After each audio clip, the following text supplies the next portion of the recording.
जय श्री राम। स्वागत है आप सभी का हमारे YouTube channel Shri Ramcharitmanas with Diksha पर। पिछली कथा में हमने जाना कि विश्वामित्र जी श्री राम लक्ष्मण को लेकर धनुष यज्ञ का आमंत्रण पाकर जनकपुरी की ओर जा रहे हैं। तभी रास्ते में उन्हें एक आश्रम दिखाई पड़ा। राम जी ने उनसे पूछा कि यह आश्रम इतना सुनसान क्यों है, क्योंकि वहाँ पे कोई भी पशु पक्षी मानव कोई भी नहीं था। वो बहुत ही सुनसान आश्रम था। तभी विश्वामित्र जी ने उन्हें विस्तार से सारी कथा बताई कि गौतम ऋषि की पत्नी अहल्या सापवश पत्थर की देह धारण किए बड़ी धीरज से आपके चरण कमलों की धूलि चाहती हैं। हे रघुवीर, इस पर कृपा कीजिए। आज की कथा हम उसके आगे से शुरू करेंगे। चलिए आज की कथा प्रारंभ करते हैं। प्रभु के चरणों में अपना प्रणाम करते हैं और कथा को प्रारंभ करते हैं। आप सभी को वीडियो पसंद आए तो वीडियो को लाइक ज़रूर करें। यदि आपने चैनल को सब्सक्राइब नहीं किया है तो चैनल को सब्सक्राइब कर लीजिए, जिससे कि आपको आगे की कथा भी आसानी से आपके होम पेज पे मिलती रहे। चलिए आज की कथा शुरू करते हैं।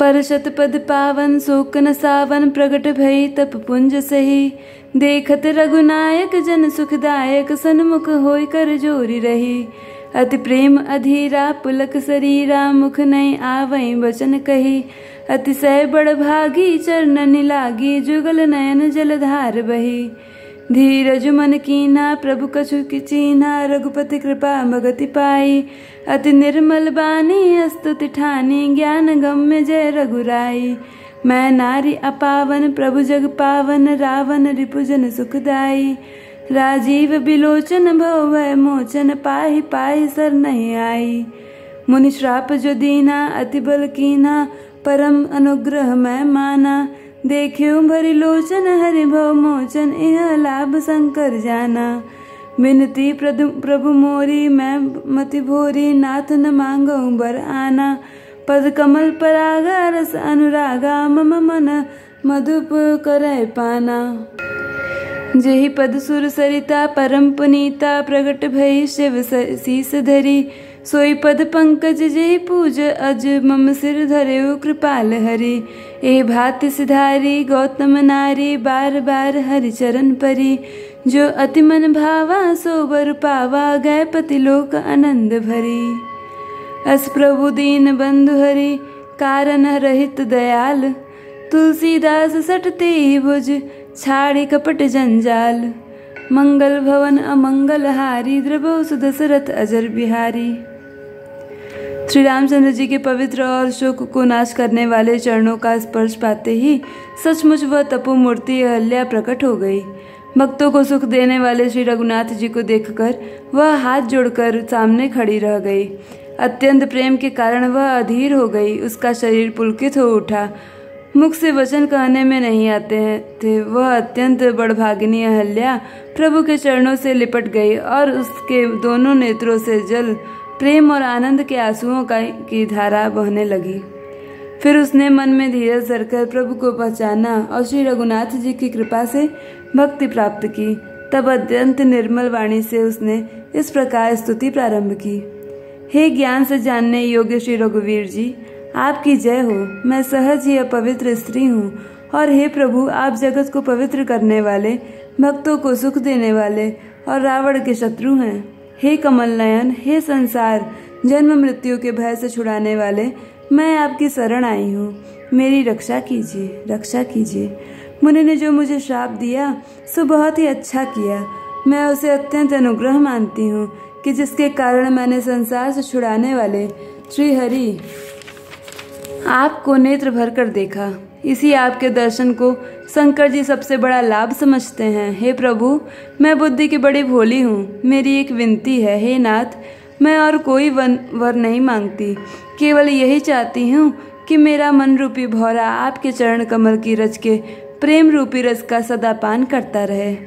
जिन चरणों से परम पवित्र देव नदी गंगा जी प्रकट हुई, जिन्हें शिव जी ने सिर पर धारण किया और जिन चरण कमलों को ब्रह्मा जी पूजते हैं, कृपालु हरि आपने उनको मेरे सिर पर रखा। इस प्रकार स्तुति करती हुई बार बार भगवान के चरणों में गिरकर जो मन को बहुत ही अच्छा लगा, उस वर को पाकर गौतम की स्त्री अहल्या आनंद में भरी हुई पति लोक को चली गई। प्रभु श्री रामचंद्र जी ऐसे दीन बंधु और बिना ही कारण दया करने वाले हैं। तुलसीदास जी कहते हैं, हे सठ मन तू कपट जंजाल छोड़कर उन्हीं का भजन कर। चले राम लक्ष्मण मुनि संगा, गए जहाँ जग पावनी गंगा। गाद सुनो सब कथा सुनाई, जे प्रकार सुरसरी मही आई। तब प्रभु ऋषिन समेत नहाए, विविध दान मही देवन पाए। हरसि चले मुनि वृंद सहाया, बेग विदेह नगर नियर आया। पुर रम्यता राम जब देखी, हर्ष अनुज समेत विशेषी। बापी कूप सरित सर नाना, सलिल सुधा सम मनि सो पाना। गूंजत मंजुमत रस भृंगा, कूजत कल बहु बरन बिहंगा। बरन बरन बिकसे बन जाता, त्रिविध समीर सदा सुखदाता। सुमन बाटिका बागवन, विपुल विहंग निवास। फूलत फलत सुपल्लवत, सोहत पुर चहुपास। मंगल भवन अमंगल हारी, द्रवौ सुदशरथ अजिर बिहारी। श्री राम जी और लक्ष्मण जी मुनि के साथ चले। वे वहां गए जहां जगत को पवित्र करने वाली गंगा जी थीं। महाराज गादी के पुत्र विश्वामित्र जी ने वह सब कथा कह सुनाई, जिस प्रकार देव नदी गंगा जी पृथ्वी पर आई थी। तब प्रभु ने ऋषियों सहित गंगा जी में स्नान किया। ब्राह्मणों ने भांति भांति के दान पाए। फिर मुनिवृंद के साथ वे प्रसन्न होकर चले और शीघ्र ही जनकपुर के निकट पहुंच गए। श्री राम जी ने जब जनकपुरी की शोभा देखी, तब वे छोटे भाई लक्ष्मण जी सहित अत्यंत हर्षित हुए। वहां अनेकों बावलियां, कुएं, नदी और तालाब हैं, जिनमें अमृत के समान जल हैं और मणियों की सीढ़ियां बनी हुई हैं।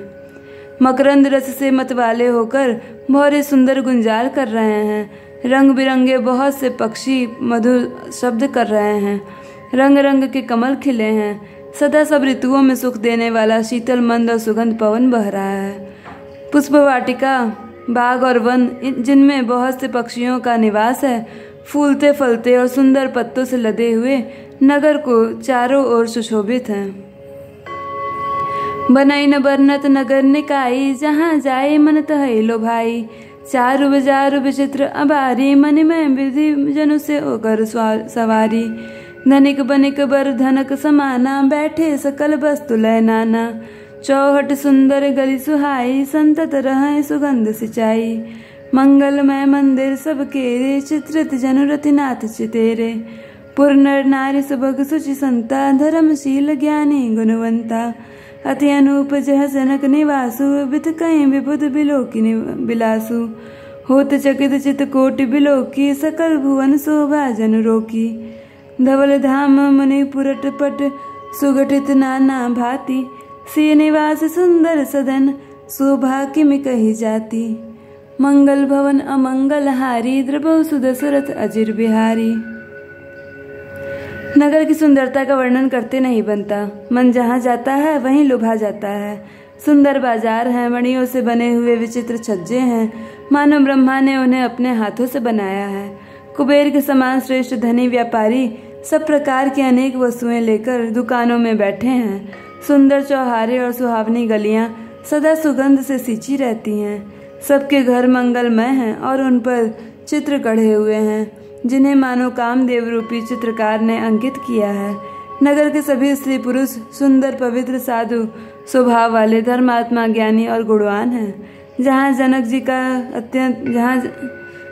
का अत्यंत अनुपम सुंदर निवास स्थान महल है, वहाँ के विलास ऐश्वर्य को देखकर देवता भी थकित रह जाते हैं। मनुष्य की तो बात ही क्या, राजमहल के परकोटे को देखकर चित्त चकित हो जाता है। ऐसा मालूम होता है मानो उसने समस्त लोगों की शोभा को रोक रखा है। उज्जवल महलों में अनेक प्रकार के सुंदर रीति से बने हुए मणिजटित सोने की जरी के पर्दे लगे हैं। सीता जी के रहने के सुंदर महल की शोभा का वर्णन किया ही कैसे जा सकता है। सुबह द्वार सब कुलिस कपाटा, भूप भीर नटमागत भाटा। बन विशाल बाजी गजसाला, है गए रथ संकुल सब काला। सुर सचिव सेनप बहु तेरे, नृपगृह सरिस सदन सब केरे। पुर बाहिर सर सरित समीपा, उतरे जह तह विपुल महीपा। देखी अनूप एक अवराई, सब सुपास सब भांति सुहाई। कौशिक कहे मोर मनुमाना, यहाँ रहे रघुबीर सुजाना। भले ही नाथ कही कृपा निकेता, उतरे तह मन वृंद समेता। विश्वामित्र महामुनि आए, समाचार मिथिलापति पाए। संग सचिव सुचि भूरि भट, भुसुर बर गुर ज्ञाति। चले मिलन मुनि नायक, कहीं मुदित राव एहि भांति। मंगल भवन अमंगल हारी, द्रपहु सुदशरथ अजिर बिहारी। राजमहल के सब दरवाजे सुंदर हैं, जिनमें वज्र के किवाड़ लगे हैं, अर्थात मजबूत अथवा हीरे के चमकते हुए किवाड़ लगे हैं। वहाँ मातहत राजाओं, नटों, मागधों और भाटों की भीड़ लगी रहती है। घोड़ों और हाथियों के लिए बहुत बड़े बड़े घुड़साले हैं और गजशालाएं फीक खाने बनी हुई हैं, जो सब समय घोड़े, हाथी और रथों से भरी रहती हैं। बहुत से सूरवीर मंत्री और सेनापति हैं, उन सब के घर भी राजमहल सरीखे ही हैं। नगर के बाहर तालाब और नदी के निकट जहाँ तहाँ बहुत से राजा लोग उतरे हुए डेरा डाले हुए हैं। वहीं आमों का एक अनुपम बाग देखकर, जहाँ सब प्रकार के सुबीते थे और जो सब तरह से सुहावना था, विश्वामित्र जी ने कहा, हे सुजान रघुवीर, मेरा मन कहता है कि यहीं रहा जाए। कृपा के धाम श्री रामचंद्र जी बहुत अच्छा स्वामी कहकर वहीं मुनियों के समूह के साथ ठहर गए।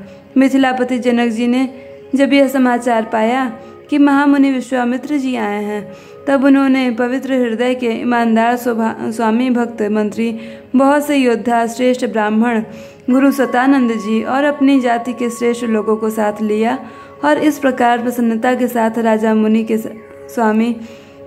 के स्वामी विश्वामित्र जी से मिलने चले। आज की कथा यहीं संपूर्ण होती है। आगे की कथा अगली वीडियो में होगी। आप सभी का अंत तक वीडियो देखने के लिए बहुत बहुत धन्यवाद।